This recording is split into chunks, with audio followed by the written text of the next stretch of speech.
Adeshimama ya mamu nyina aha UTV awia prem to break ase ebo ayensa aka na yede ebremo yede fisher pause abeka junction Accra na ensemu a edi akotene ewo kasebo emu awia bi ene se ekwan ba ko a yebetimi afaso ama ye natural resources yenya afaso pa ede afri so no na enkane chief justice Mama Sofia Ekufu echese na ye lithium yi ehun hihye ye no nko an kwan a ye betimi afaso anya mfaso ana Madina mrahye bedwani e de ato mampanyi Ekufu ado anim se nkentem so wo mutimi hyemra a e betimi asi kwan ma enkrofo emubon krofo bayi a ankanu betimi aboa yie papaapa Ghana Education Service ehun hihye se wonum ede ensem to dwa chechefo ye ya pe na womu asi womu gina ye no senka womu de koche Ghana Education Service se womu gitumu a eno beboa amade na no esi ye no ebi ensan ensibio se ye de ani echre sehwi amprope wo kire se school bi asi wa free ampontem reso enkane mampanyi kofo na breso ena school yi ofiti ase se wo ye eso besi sabre wo monye ho hwe achechefo nso ashoto wo ho eti eno so de ohaw ena eba ye bekona yakwakotie eno so emu ensem pi ka ho na mede bramo awia yi ewo kasebo emu enimako bi adaroma wo mo na aso asene ama awia kasebo yi mede bramo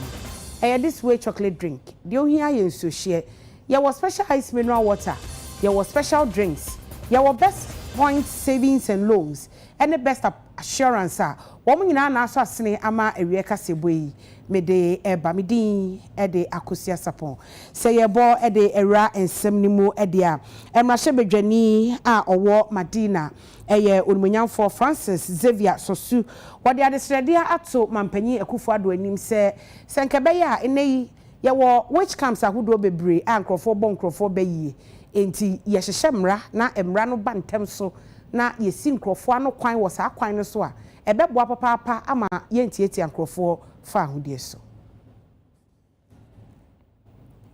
Okay, so Yora is Youth for Human Rights Africa, and our main objective is to Africanize the whole conversation about human rights because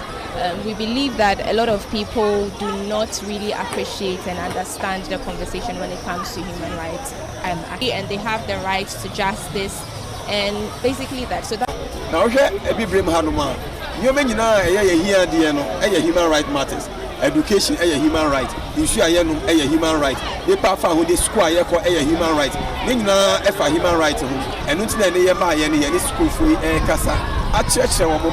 you can say if a right to education. Says, oh, school. What does it mean? The cast of freedom. What does it mean? The equality. What does it mean? And he say, "And you made this uncle. You are Sunyamiadum. You are Daroma. The Babacha books. Abu Dhabi Bree. And justice in the footballs. I did was school. I mentioned baby school and then immediate damage. Now your team baby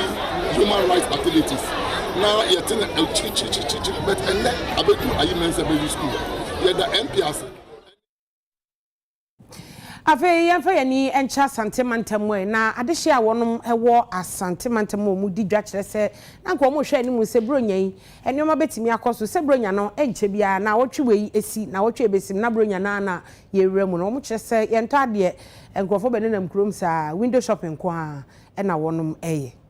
Edward foi trese ene a wopa ni behwe kumase monten so dia enipa akurukra bapa nanso de ombe ya ne se omani ene ombebo na konhoma omohwe niema na omsi we die nka efe paawo nanso ne boarding te yento omne UTV kase ebo nkomo na omo trese enam se etro a yede atoto niema so wosronti ama niema ne boa yeden ahokyere nso aba omanum enti nkrofo behwe akeke enya de so omo tohwe omse so bo no nso omde bi bo Ghana Education Service se bronya bremu ene omakwa akobie school enti ba time bi akra kakra wɔ ne ho a ɛyɛ school niema ɛna ɔmode to nya ade sɛ obi to bronya niema bia na sɛ eniema mutu aso sɛ ya na bibia ansesa de a ɛne we bɛyɛ abakɔsɛm daga na ha sɛ bronya ɛba ya ye omonyo na nkwa yie kra eni ɛnam sɛ ɔmo kyerɛ sɛ edwa bɛbɛ efra no pa sɛ nka bronya ɔmbɛhu so yɛbɛtɔ niema na mu bɛyɛ danka saa bredie ahyase dadaada ɛno nti ɛna ɔmo srɛ Ghana ban sɛ wɔmfa nhyehyɛ ahodoɔ bi enwa kwan mu a ebetimi ama ɔmanfo ahan wɔ mo na bronya dru sɛ ya wɔm so nya sika ɛde atotɔ niema na adwadifo nso ɛnya bi abɔ wɔn ho bra wade sredi etwa to no wɔse yɛkɔ ama KMA wɔse nansan sɛ deɛ yɛsi pam wɔm no deɛ yɛatete yɛdru bronya bre enti ɔmo srɛ sɛ mpanifo nya wɔ mo na nka ɔmo ntena deɛ ɔmo tena ɛntɔn wɔ niema bronya bre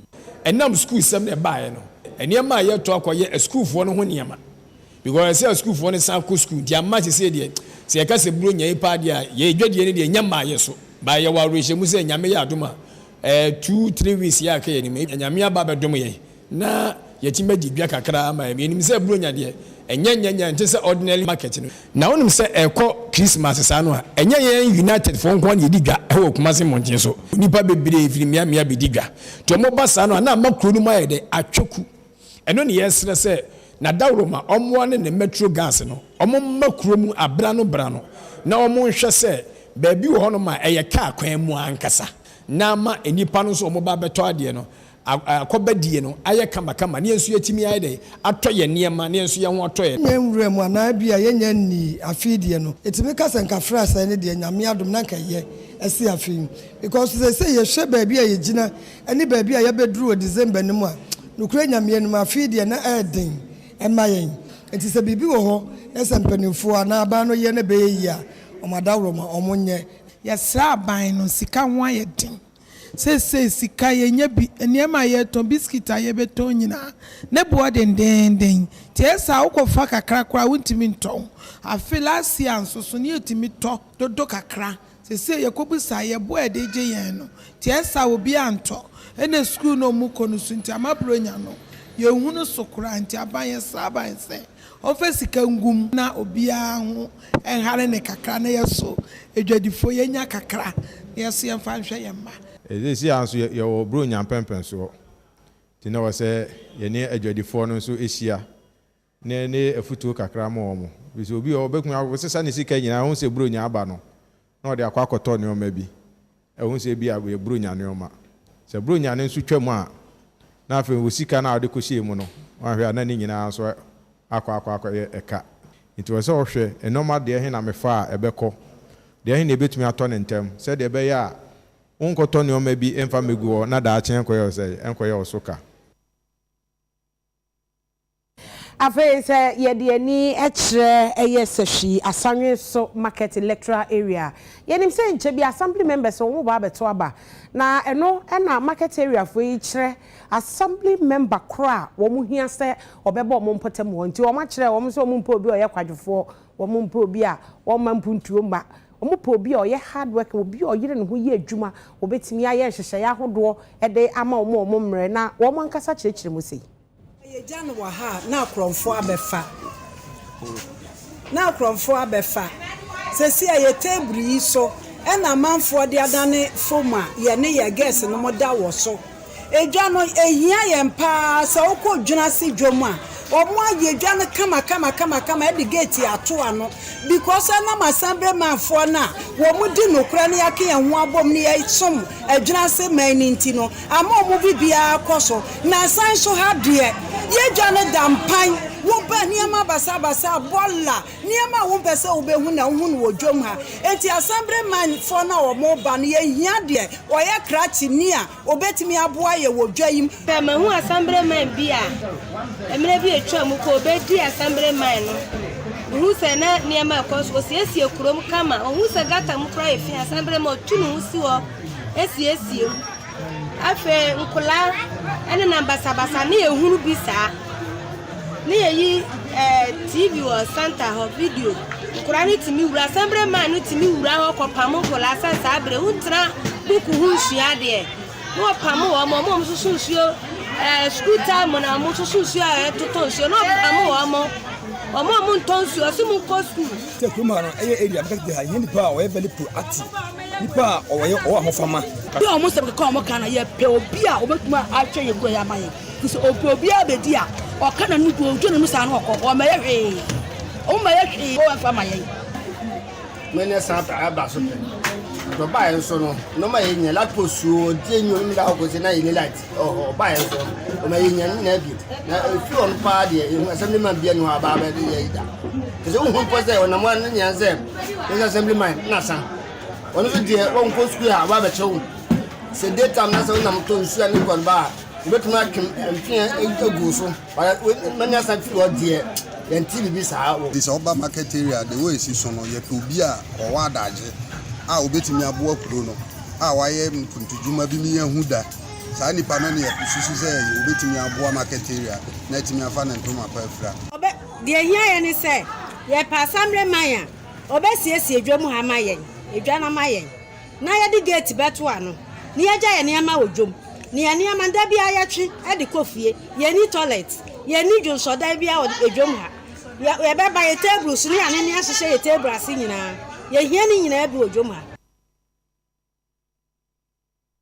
yade bi ewo ho a enkwada omo bre ansa na wo matimi asua de se de nka bia obeka se akwada bi wo ho a wo kire na de ane se wahunu na okọ nanim na aboa kra ma adekire no akontentem adesua no so ekontentem ye won kwada bi wo ho mo bre ansa na ade ba ko be kire no ama no akọ ni tirima na se aka ni tirimu yade a eno so ewo ho ewo adesua mu na African Dyslexia Organization womo ehihye dwumadie bi tonsa de efra United Nations Resident Coordinator owo Ghana ha seye eye Ora Charles Abani na no opanyi kire se ye se ye be ye hwehwemu ye de sika be hyemu na ye bete yade na se ne ehunu kwan a ye be fa so abo ho dawuro ama awofo akyerkyerefo enwomasuamu fam no wo matimi ate ase yie na ye ma no a wo mo anya sa yade ni bi no yetimi enya wo ho abotre. As Ghana invests, we encourage them to make sure that they're making the right investments in training, putting the right resources in place, providing teachers who are understanding, and working on advocacy and assessment capacity so that we can detect early on, learn about those who are affected by dyslexia, and make the adjustments for them in the main classroom in an inclusive way, not outside in a separate space. Everything concerning disability, it is not just helping a person who may be affected by a disability, but it's helping the whole workforce to understand this. Because when everybody understands, then we create the enabling environment for those individuals to be empowered and to actually act. Dyslexia is a learning challenge that we have. The brain works differently. It doesn't mean say nipa area. This is not something I no draw for. A draw ni why you be kwakoto. And say me ko hu doctor say me wo dyslexia nti me sorry na me ti ye me ya. No. But you start ye adwuma no me I'm a dyslexic person and me brain e wo your school system ni mu na me ko school. E do baby cry no me feel BC say na nse nka me ko high school because man pass it. Obia so any ekoton ade any ekosua ade pama na se kosua bibiye and all that. They suggested all that. But then I still kept on pushing. And I me go through I realized say enye me kwa na me wasa tibia ni mu no.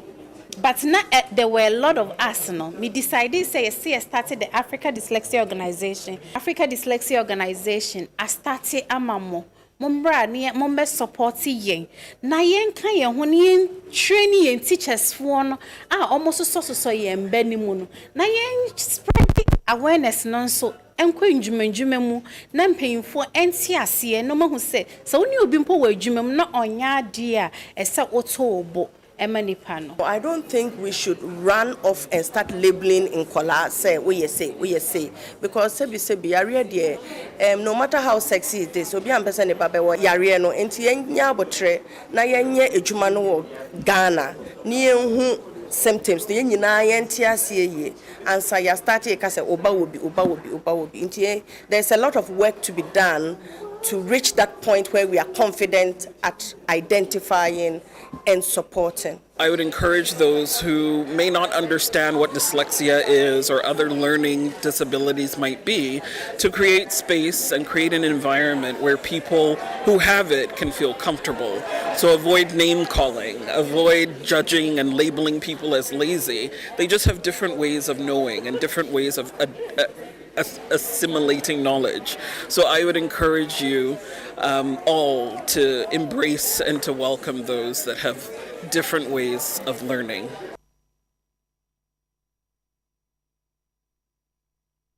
Kamia say enidaso bi ehọ ema wonmu a wonum ewo emojabroso wonmu ewo asichire de wonmu a ewo entihyewa asma no eno ene say enuro bi ewo ho a wode ema wo mokwa a wontu ahwe we no eboa se de be ya wonum apomude hu nsem ne betimi agina won naso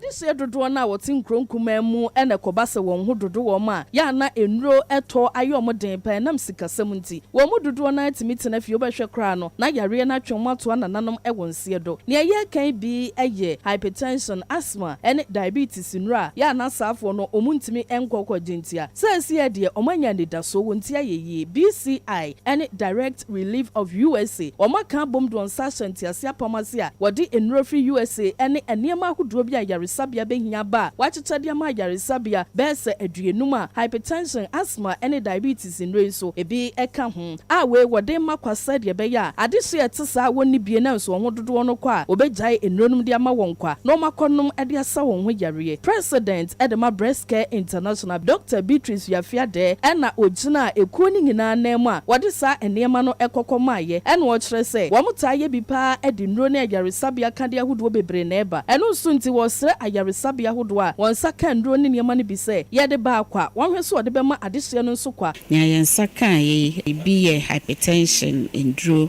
ebi ye diabetes ndro bi ye ndro asthma for use inhalers afi ndro use wo theater anesthetic agents. They are very expensive. In fact papa no ya na yesika ntimi nto ntimpembe breni yeto others but say the ye catch ye crofting director wonu eno Ave yenko yensentreni Michael Akrofi ho na yenkodi enkomo enfa abranti a ye bom amane se wakune maame efa 500 Ghana cedis ho de na kosie na eche ya ansana ono ankasa eba beka yenya ntie se mpanifo akwakutu emu no obofo betimi a kire ye de eko obofo timi nka ma han ye ni o mini aba yo amane bonnet say ye amane ba wom ene se na anu fiada ene de beto ye tiefo ni ahwefo anim se police fo a won mokofo du afidase as superintendent of police yera college young ede anim etre se ansana ombetumi akutu emu no evident to a abrantia yefa ni kido kwadwo asmeni a wanya fihia adumi akwadu no son ekire babo se ho enoku ne ma me wie na 500 cedis so no ono amu no tabude ne ma me bo ne bo no kotu fam no de ne ma me etum no hwe ne ma me anim kanwe egu ni mu no so anas na ni etsa no okotire ye police force say afo betu say mu no agi so manya tumi krata afi court ho eno ti police for ekokofo dia magistrate court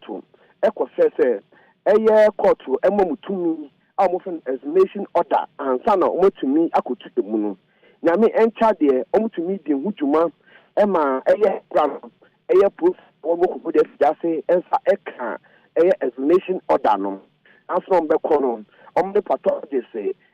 down of environmental officers one new job in south edinta ho ema munyina ebomu ebeboa ama ampa omutumi kopie eye teacher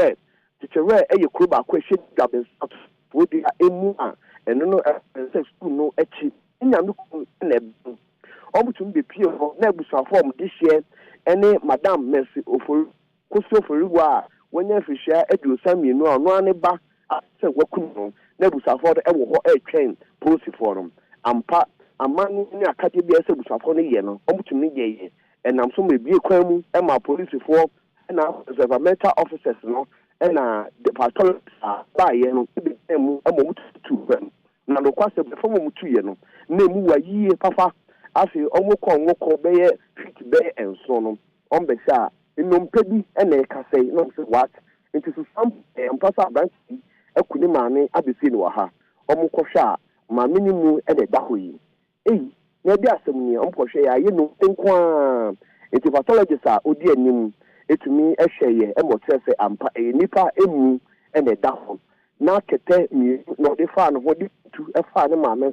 ne wi etire no odne beto ho eka eye an edigu no so police for etumi yi emu no kire se ampa na emom ne obetumi etina so akire se eye maame no aye maame Mercy Oforuwa emu de omutumi enkire eti sabre omde beko akoye autopsy anaso beko pa fa mu ahwe se maame ni mu ansana na eso mu ye bia no omadane ama ebusia no enu te busafa no maye krado ata daka efi ho se anka police fo be wi no mode emu no adane amom no mode agum na omakosie no de bi omanye ne sa superintendent akolecha young say police fo hwehweye ento be di sanhye no so ansa no wadane emu no e di ama maame no ne kwakwam o kire se enei ene adeti ochene ye a omboabo mo ho na ene a watu maame ni emu awie no omahu se eye emu de ga branch ne hye ye no ehwa na mu hu ye ne ade ntinu ekwema da ho se Gideon Kwadwo afnani a oye maame ne ba no ombetumi ede no akọ eye emranim etimi no ka se omboabo mo ho na ene ochire ya no ye de abante Gideon akodu eye emranim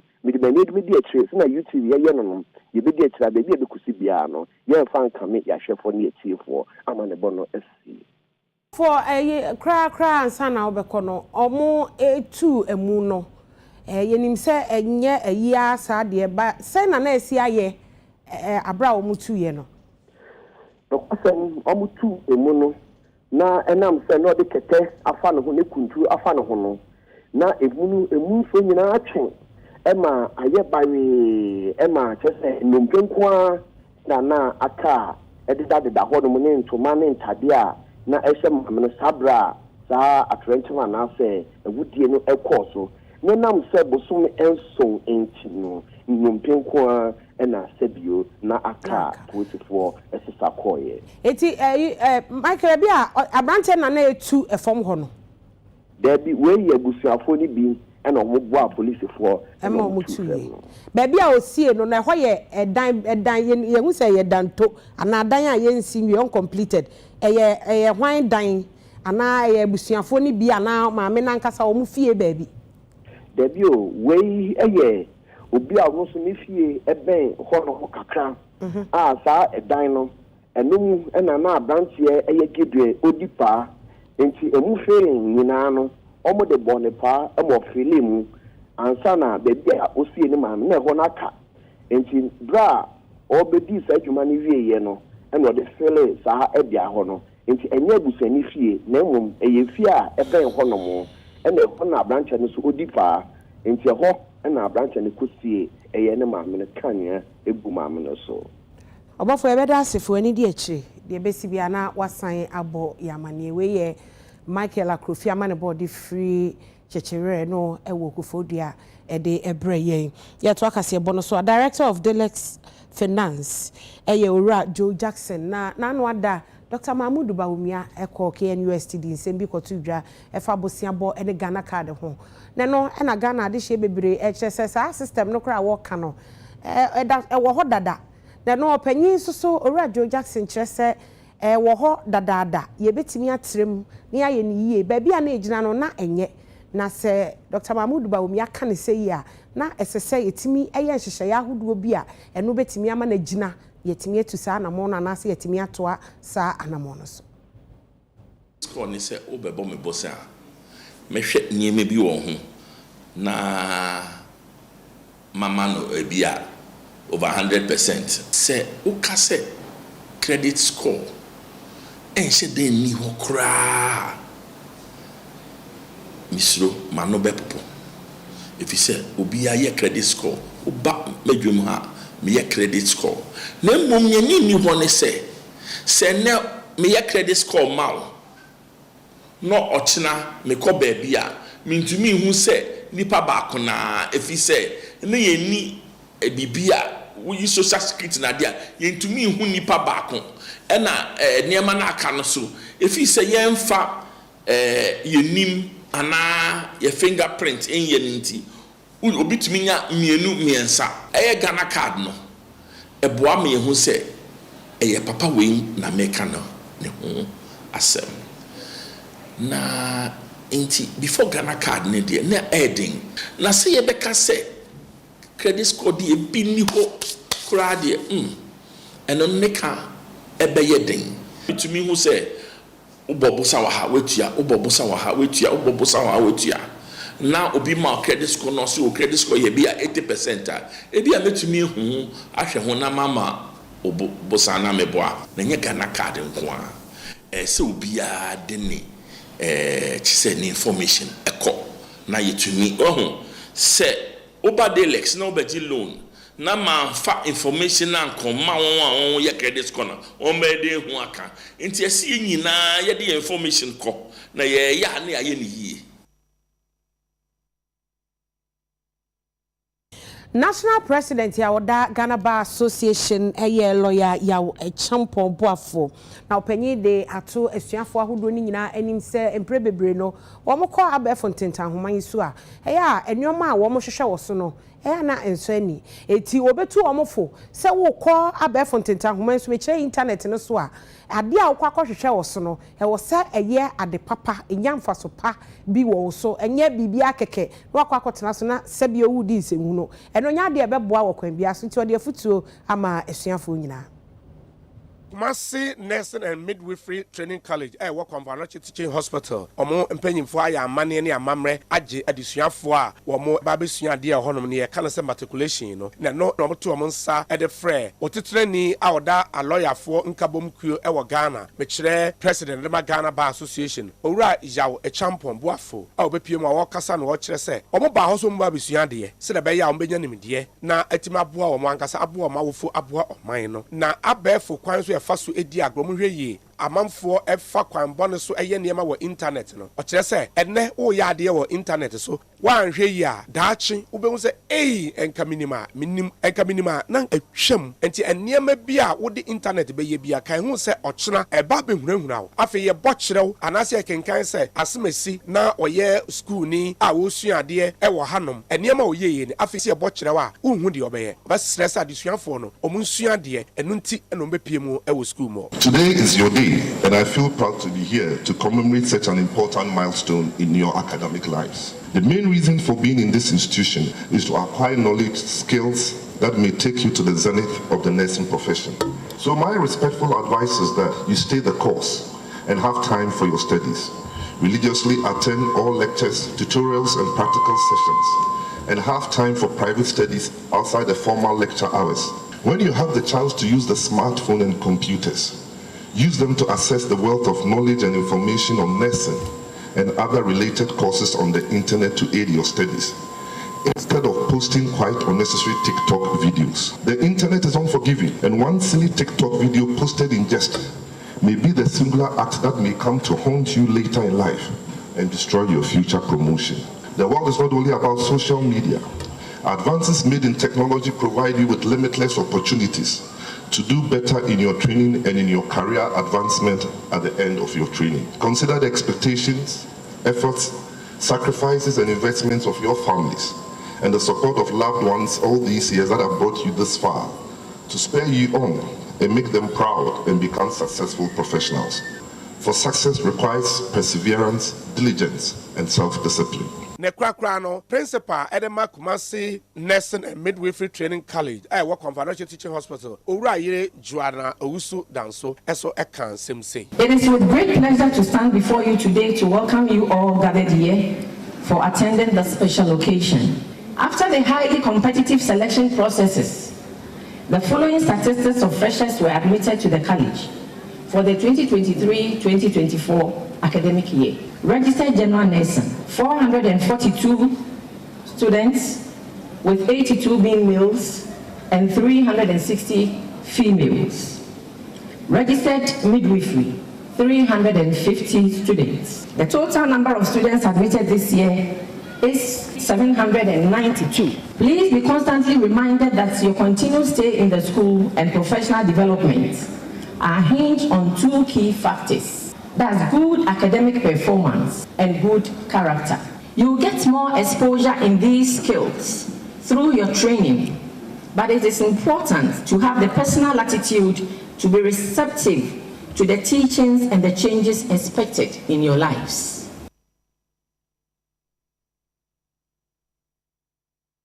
Afe yenkodi lithium ho enkomo. Na say abra sa deal yi beto dwane nipa dodo no na akasa ede afa ho a wo chese sa deal yi ayeye ene Ghana mfaso a ebenya wo so ne hwadodo kempe ya kampanimfo nsan enhwemu bio. Enipa dodo no na akasa afa ho emu baako a wono nso akasa ede etia se sa deal we de empanimfo nsan kọ no munkohwem bio na wonye nsachiraye ewom eye Owura Atik Mohammed wono na oye panyina woda Mass Action for Sustainable Development Mazda ano yene no eni enkomo Atik bacha otemenka ma hai menu aba mejuso mejiri se bibia boko de nyame dia chen yo Atik die pa na wosa contract yi a ye kosan ye wo lithium ho a maka ho asem a titiriwo yenim se brebia titiri ba kokroko dwumedie so a eno be ka se sa di we die enya de beboa Ghana ede na monkunu ewo medase mamincha ye hwefo nyina na ewie na minka se Mazda ohun se lithium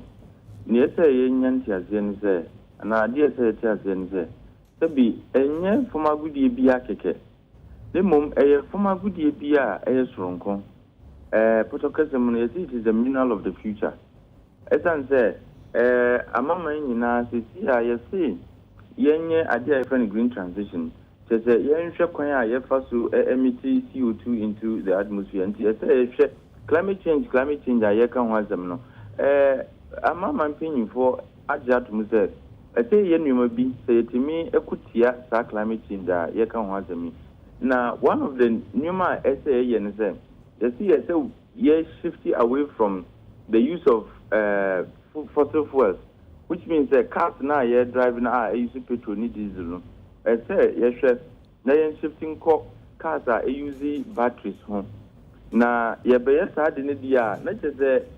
lithium, dear, because they know ideas are batteries. No, until lithium, a good year now, cano, strong. Na MPMP, yes, it is the mineral of the future. Yes, and say a bedroom rebino, not fuel.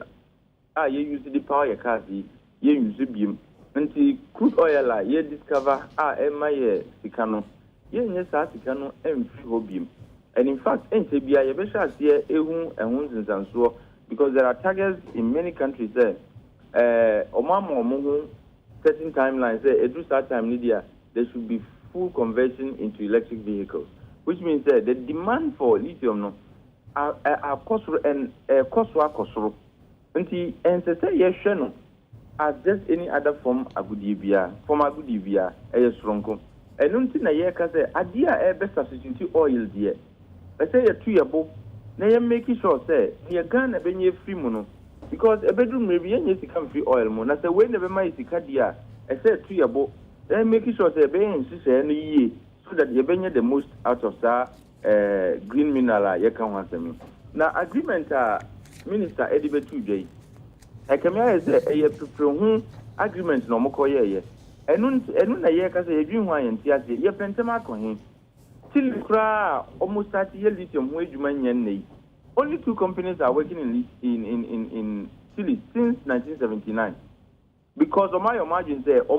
lithium is no longer concessionable. As the trend says, this year I am for lithium concessions, MOBR. Apart from 2 companies, there are no more pre-79 concessions. You have concessions from MOBR. Essence they move 2 or move to make sure that they get the best out of lithium. Until we share agreement, Omribe 2J. Agreement, no, and one them doors, so near the kind, make just about 3 bits. Na yenyemre na yakanya near the kind. We share royalty rate now. Almost see or man negotiate your mind, 10%. That royalty rate of 10%, is arbitrary, only at the discretion of the minister. And you're gonna phone a car say, oh, yeah, Kitamudi be a gun of Wajatum say, 10%. And like I said, idea that resource there. I say in as Ghana for we should have a say in how much royalty we take. Yeah, some from zone and a gold and diamond, sebi. Nyamiye trying now so you're home for swap because we negotiated some of these terrible deals. Until when at 10% now all can. Ushe mremwa mrana yekam Minerals and Mining Act 2006 Act 703. Mranu makwan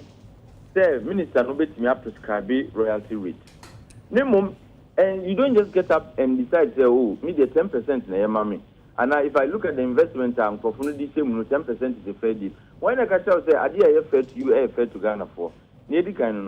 Secondly, that 10% rate, it is not founded, it's not grounded in any law. That rate. Minka say royalty is not in law, but the royalty rate 10%. And in maybe until ordinary another firm bet me aba. Now instead of 10, you benya 8 and 7%. Because Arabia and says royalty rate on lithium should be 10%. And here can I say, Mbrano OSHA Act Section 110 subsection U of the Minerals and Mining Act 703 as amended now. Minister Quine to introduce regulation through an ally legislative instrument to set specific royalty rate. Now, question I have is are there a minister now for ally number to set the rate,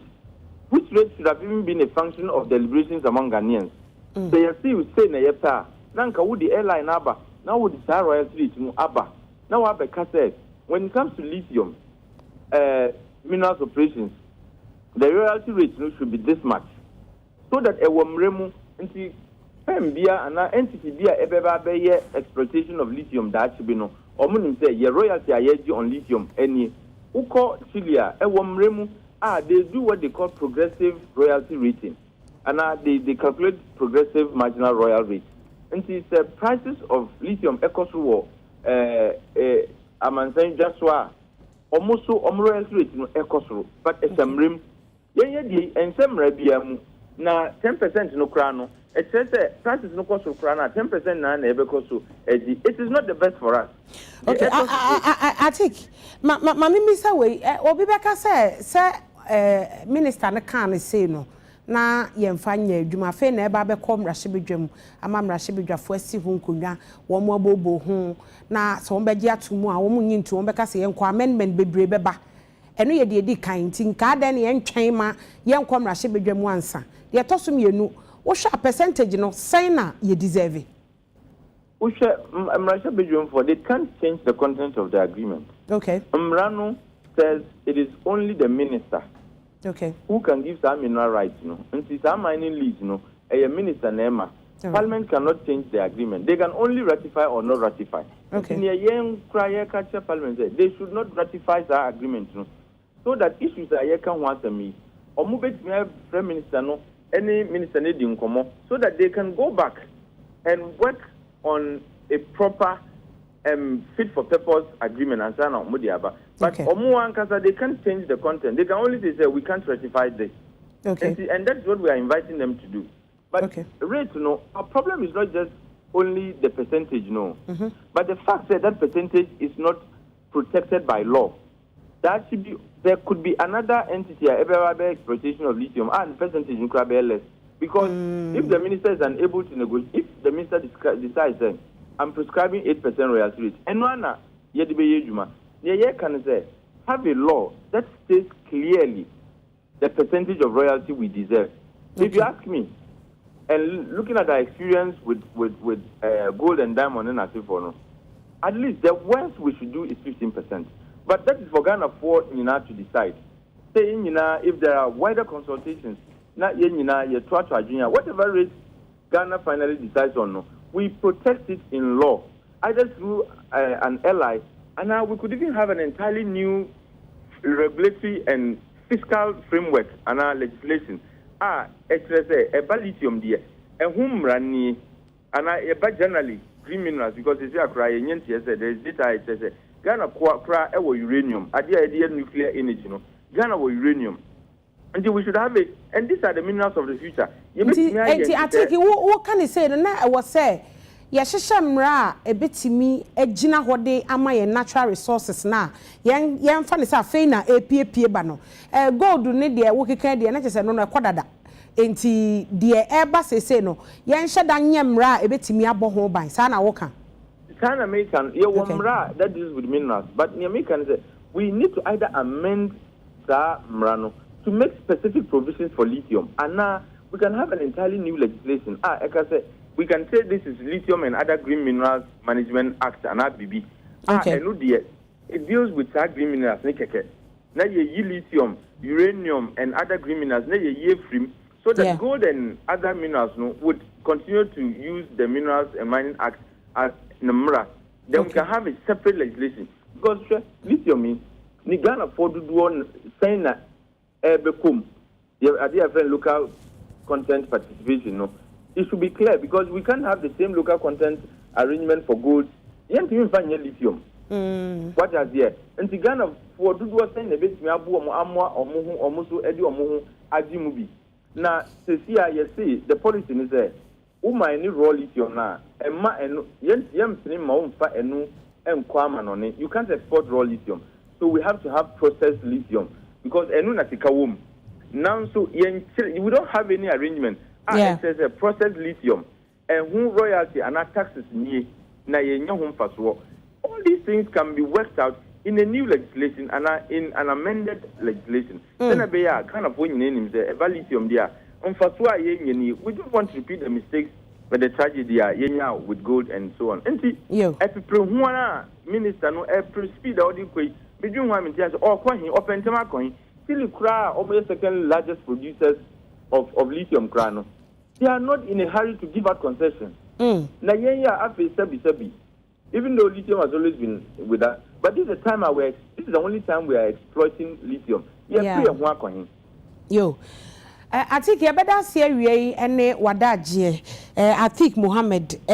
Mass Action for Sustainable Development wonom chief executive and say executive director odano ene na twetwe nkomo efa ye lithium ene contract ho ensensem a ababeto dwa ama omanfo kasa mpanimfo ahodo bebre ka ho asem ye to akase bono so ana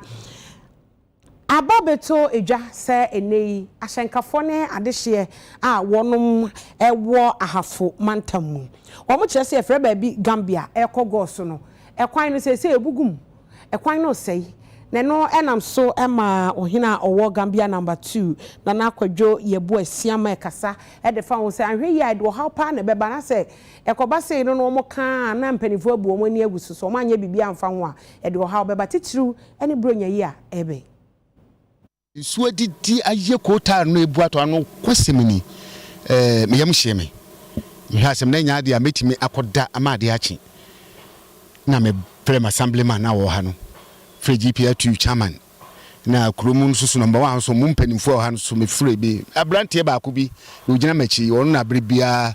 odi signboard ni ade sisi ho no sinana de ekoso ni o ya report sa o say ye pe kwan kakra bi aneye ibetimi aye bibia si ho aboho ban se de ka bia ntimi megina ho abusuafo si amene mo kasai wo hwe se de nsuo na didi ko ta no akudura no kwasemini Ghana ka bia fa wo sisi ya yente asempa eno na kese na ya me no kase me wi a so me biblo me company fo no do benya bag ba kwa man bia maji do benya bag me no ba bia maji na ma frɛ Gambia number 1 Gambia number 2 mrante ne mabawa no na mapa abua begua na ya hye concrete wase animu animu ye ansa ne di bronya fi se bronya ya ye ko wura mi nim de betimi asi ewe abusuafo yanya boafo nkrato emra ye ba pe agudie mu nsem ebeto asobongo di fara obeba na yaba bebo agudie mu enkomo ye ba sisia